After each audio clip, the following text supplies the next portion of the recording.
Alors voici M, un point tout à fait quelconque du plan. Le plan étant rapporté à un repère orthonormé OIJ. Deux grandes manières de représenter, plutôt de repérer le point M. La première est de donner ses abscisses et ordonnées, abscisse X et ordonnée Y, que l'on donne sous forme du couple formé par X et Y, toujours l'abscisse X en première position. Mais ce n'est pas du tout la manière unique de repérer le point M. On peut aussi le repérer par ce que l'on appelle les coordonnées polaires.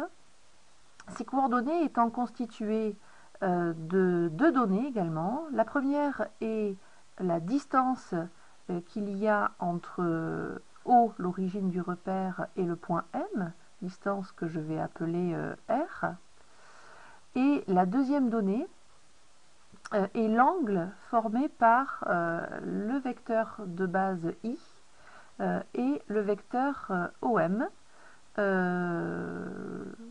supposons que le plan soit orienté avec un sens direct de rotation, qui est le sens inverse des aiguilles d'une montre. Θ est donc l'angle orienté formé par I et le vecteur OM. Alors, on donne concernant le point M un nouveau couple de coordonnées, appelé coordonnées polaires, couple constitué en premier lieu par R et en second par la donnée donc, de l'angle θ. On donnera souvent θ en radians ou en degrés, enfin tout dépendra des exercices. Alors ce qu'on va essayer de faire, c'est de faire le lien justement entre ces deux types de coordonnées et de créer des passerelles entre les coordonnées donc cartésiennes et les coordonnées polaires. C'est-à-dire connaissant x et y, comment obtenir r et θ, et inversement, connaissant r et θ, comment obtenir x et y. Alors, connaissant x et y, comment obtenir r et θ? Eh bien, on peut se rappeler dans un premier temps que r, qui est égal à la distance OM, est aussi l'hypoténuse d'un triangle rectangle, hypoténuse dont le carré, grâce au théorème de Pythagore, est égal à la somme des carrés des deux côtés qui constituent l'angle droit, ces deux côtés ayant pour longueur respective x et y, les abscisses et ordonnées de M. Si bien qu'on obtient la relation r au carré est égal à x au carré plus y au carré, ou encore, de manière équivalente, r est égal à la racine carrée de x au carré plus y au carré. Alors cette formule nous permet donc, connaissant x et y, de calculer r, la première donnée de ces coordonnées polaires. Concernant θ, dans ce même triangle rectangle, on va se rappeler les formules de trigonométrie qui donnent le cosinus et le sinus de l'angle, à savoir cosinus θ s'obtient avec le quotient du côté adjacent à l'angle de longueur x par l'hypoténuse de longueur r.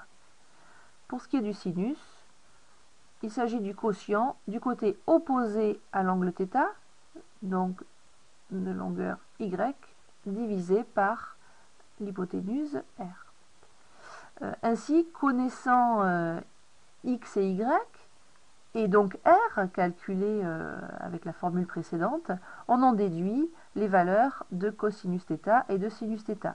Ces deux valeurs permettent alors de définir l'angle θ.